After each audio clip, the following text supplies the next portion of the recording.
Tere, mina olen Sander. Kui eelmisel aastal olin ma suur droonide fänn, siis sel aastal on mulle väga hakanud meeldima see asi. Sel asjal ei ole veel päris täpselt õiget nimetust, aga mis see on kaherattaline, isebalansseeruv, elektriline nutikas skuuter. Vaatame lähemalt.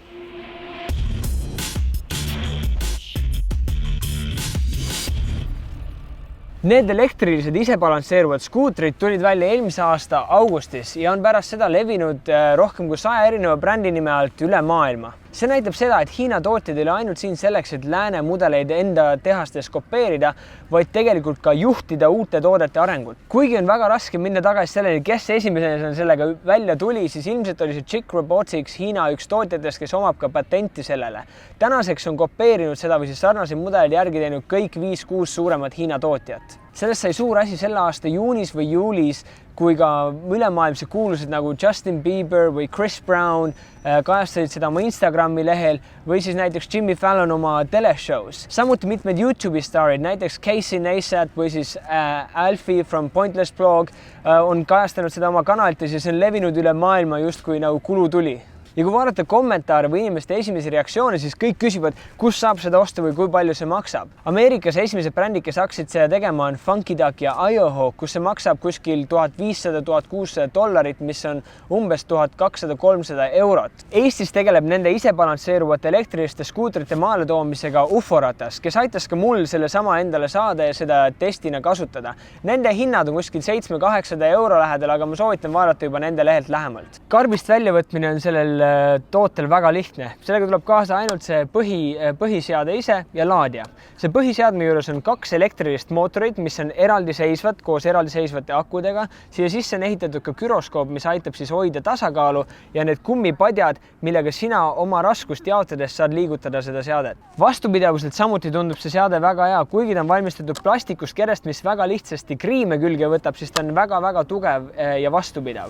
Need rattad siin on täiskummist, nii et sellel ei ole isegi mitte mingisugust probleemi, ei ole kartust, et see võib õhust tühjaks minna või sellega ei saa enam edasi sõita, pole mingi probleemi ükskõik millisel pinnasel sõita. See toode ise kaalub kuskil 10 kilogrammi, mis on sellise, käsipagasi kaaluga, ehk tegelikult iga päev seda kaasas kanda ei jaksaks kindlasti, aga kui on vaja trepist üles alla minna, siis ma ei näe sellest mitte mingisugust probleemi. Siia peale võib minna inimene kuskil 110–120 kilose keharaskusega või siis kogukaaluga. Sellega saab sõita kuni 10 kilomeetrit tunnis, mis on natuke kiirem kui selline kiire jooks või siis mõne mehe tavaline jooks.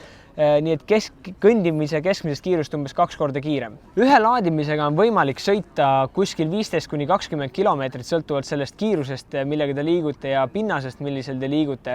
Ja laadimisega läheb aega kuskil 2,5 tundi, et täis laadida endaga ja siis sõiduaega see 15 kilomeetrit on ka umbes 2 tundi. Kuidas on siis sellega sõitma õppimine või selle opereerimine? Tegelikult see on väga lihtne. Alguses lihtsalt vajutad voolu nuppu, et seade sisse lülitada. Ja kui sa esimest korda selle peale astud, siis ma soovitan, et panna lihtsalt üks jalg siia äärde, et tajuda seda tasakaalu ja samal ajal toetada kas siis sõbra käe külge või siis seina külge ja pannes oma jalad siia õrnalt peale, saada lihtsalt seista ühe koha peale. Alguses tekib loomulikult väga palju sellist vobelemist edasi-tagasi, aga sa harjud sellega ära. Umbes 3–5 minuti pärast, kui sa oled selle peal juba seismise selgeks saanud ja esimesed liigutused paremale vasakule teinud, siis kuskil 15–20 minuti pärast võid sa juba vabalt sellega ringi sõita. Selle isebalansseeruva kaherattalise skuutriga saad sa sõita peaaegu igal pinnasel, olgu selleks siis asfalt, väiksemad äärekivid, betoon või isegi ka siin samas muru peal. Ainus limitatsioon selle juures on see, et kui on suuremad äärekivid, kuna sa ei saa selle kuskilt üles hüpata või siis kui sul on suuremad augud, kus sa ka ei saa läbi sõita või siis kui on killustik, mis on väga suure kiviga, kuna need rattad lihtsalt ei ole piisavalt suured, et sealt üle minna. Minul sellega igapäevastes sõitmistes ei ole tegelikult või kommuutimisel suuri probleeme üldse olnud, olen igal pool hakkama saanud ja ma arvan, et seal, kus sa saad käia või tunned ennast mugavalt käia, siis tunned ennast mugavalt ka sellega sõites. Kellele siis või milleks see seade mõeldud on?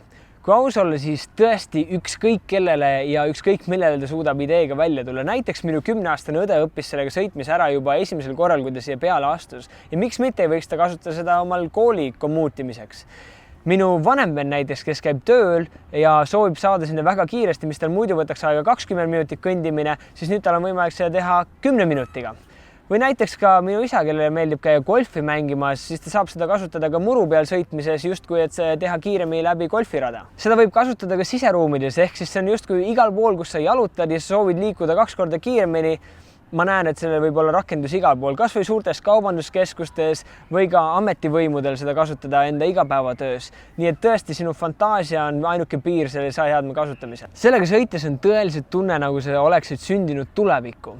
Kui varem pidid sa selle eest välja käima näiteks Segway'd ostes kuskil 6–8 tuhat eurot, siis nüüd on igal ühel võimalik 10 korda soodsama hinnaga nautida sama asja ja tuua tulevik juba tänapäeva. See on üks äraütlemata tore mänguasi, mis toob igale inimesele, kes selle peale astub, naeratuse näole.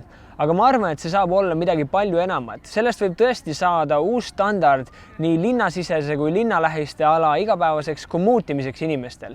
Nii et ma soovitan kõigil proovida, kes ei ole seda juba teinud ja ma olen kindel, et ei kahetse. Suur aitäh teile vaatamast ja loodan juba teid näha järgmises episoodis. Ja kui te soovite olla kursis ka järgmiste videodega, palun vajutage subscribe nuppu siin YouTube'is ja jälgige mind ka Facebooki ja Twitteri vahendusel. Aitäh veel kord, nägemist!